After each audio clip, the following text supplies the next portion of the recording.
एक समय की बात है, एक छोटे से गांव में एक बूढ़ा किसान अपने 4 बेटों के साथ रहता था। किसान का नाम रघुनाथ था। रघुनाथ मेहनती, ईमानदार और कर्तव्यनिष्ठ व्यक्ति था। उसकी 4 संतानें थीं, रामू, श्यामू, गोकुल और मोहन। रघुनाथ ने अपनी पूरी जिंदगी खेतों में मेहनत करते हुए बिता दी थी। उसने कड़ी मेहनत से अपनी जमीन जायदाद बनाई थी और चाहता था कि उसके 4 बेटे भी मेहनती और समझदार बने। लेकिन 4 भाई एक दूसरे से बिल्कुल अलग थे। उनके बीच न तो आपसी प्रेम था और न ही कोई समझदारी। वे अक्सर छोटी छोटी बातों पर झगड़ते रहते थे। रामू सबसे बड़ा था और हमेशा खुद को सबसे जिम्मेदार मानता था। श्यामू थोड़ा गुस्सैल था और जल्दी ताव में आ जाता था।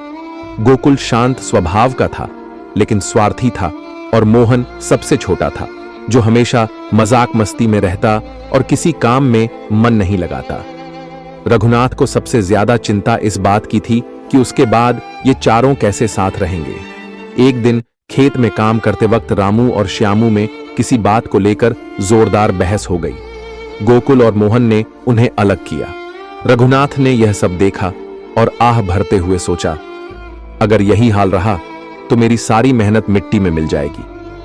कुछ ही दिनों बाद रघुनाथ बीमार पड़ गया। उसकी हालत बिगड़ने लगी। बेटों ने गांव के वैद्य को बुलाया, लेकिन वैद्य ने कहा, इनकी बीमारी का कारण शारीरिक नहीं बल्कि मानसिक है। एक दिन रघुनाथ ने बेटों को अपने पास बुलाया और कहा, बेटा, मुझे तुम सबसे एक काम लेना है। चारों ने कहा, बाबा, आप आदेश करो। रघुनाथ ने कहा, मेरे कोठे में लकड़ियों का एक गट्ठर पड़ा है, उसे यहां ले आओ। चारों भाई मिलकर गट्ठर उठा लाए। रघुनाथ ने कहा, अब तुम में से हर कोई इस गट्ठर को तोड़कर दिखाओ।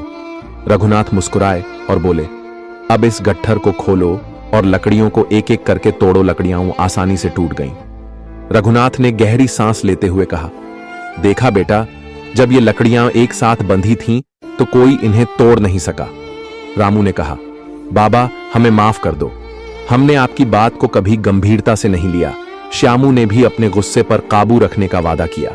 गोकुल ने स्वार्थ को त्यागने का प्रण किया और मोहन ने मेहनत करने की कसम खाई।